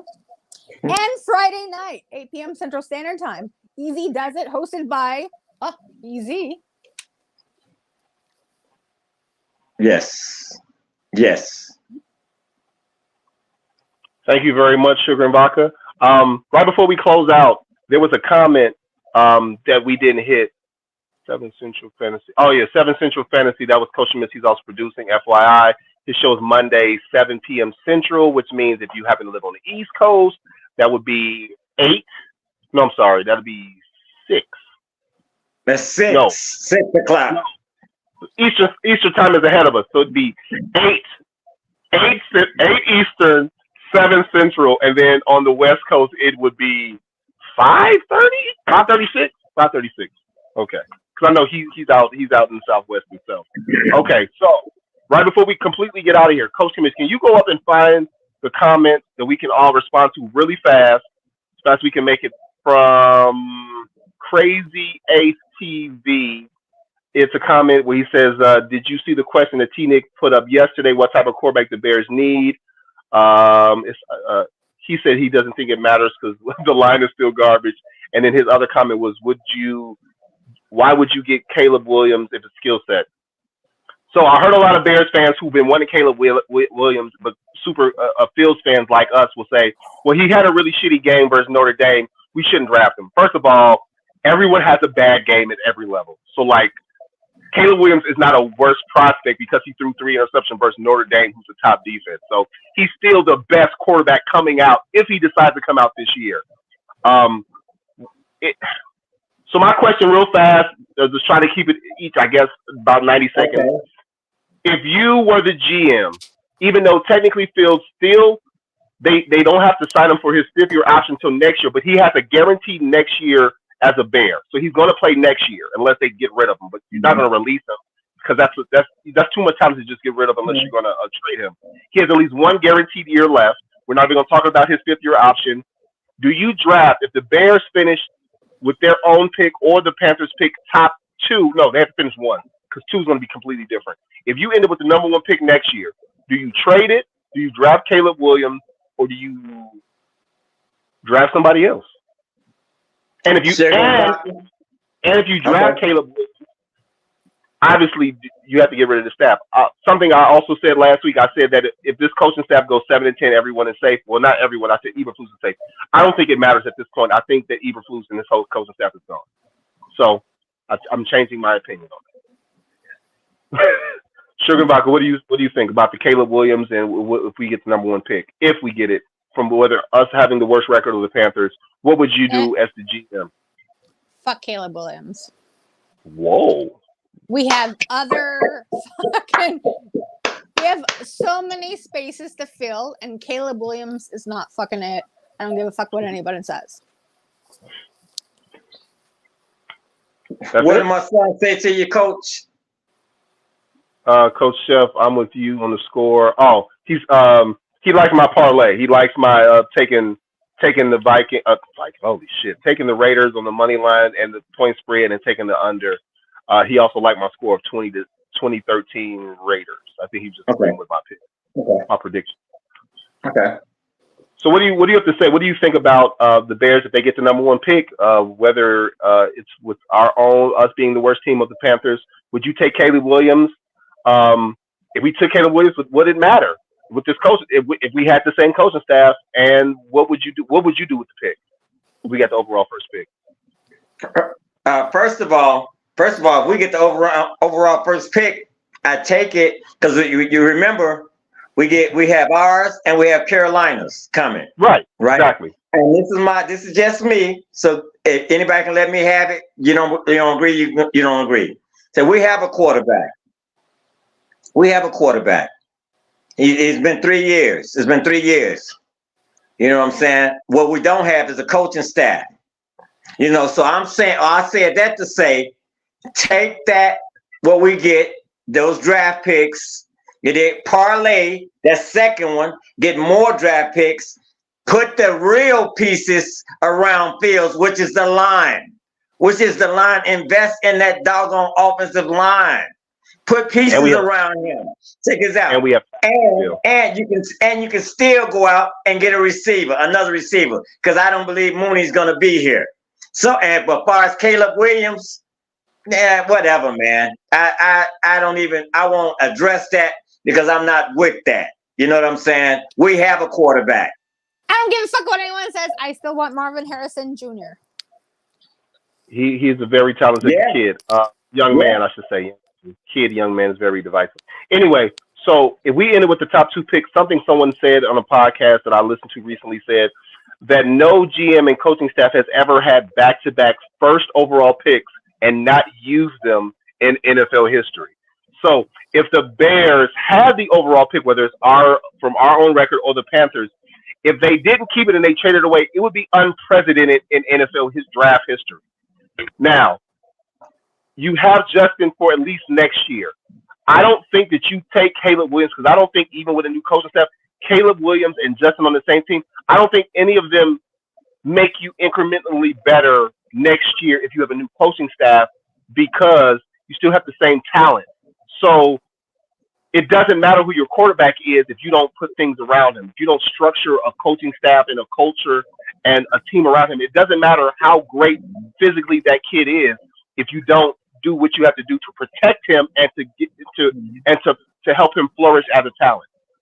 I also think because we have that, I think the Bears have to take a quarterback next year between rounds 3 and 4, not 5, 6, 7. Take an earlier quarterback and put a little bit of heat on him, because you constantly need talent at the quarterback position. Because maybe Justin isn't the guy. I'm not saying he's not, but what if he's not the guy? You need a guy who's going to be on the roster who's talented enough to take over when you don't sign that 5th-year option.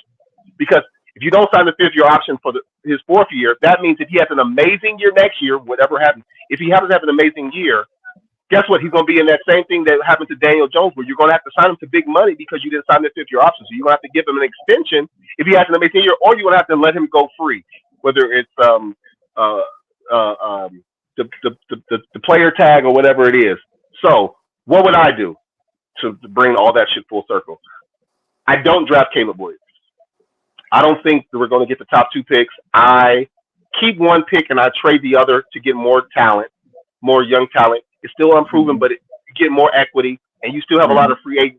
So you got to fire the coaching staff now. And you, unfortunately for Justin, and unfortunately for us fans, he's going to have a third offensive coordinator in 4 years. We're going to have his third head coach, which doesn't help him, because it typically takes a year or two takes a year and a half to 2 to learn the system, which puts him in a bad state.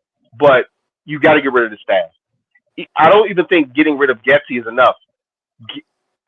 We've all reset. Real quick, I got a quick question for you. Real quick. Eberflus is not a head coach. Eberflus is not a head coach. Real quick, Chef. I know we don't have time. This is to you. This is to you, Chef. Did they lose their locker room? Did those coaches lose their locker room yet? No. I mean, you don't. I don't think they have yet.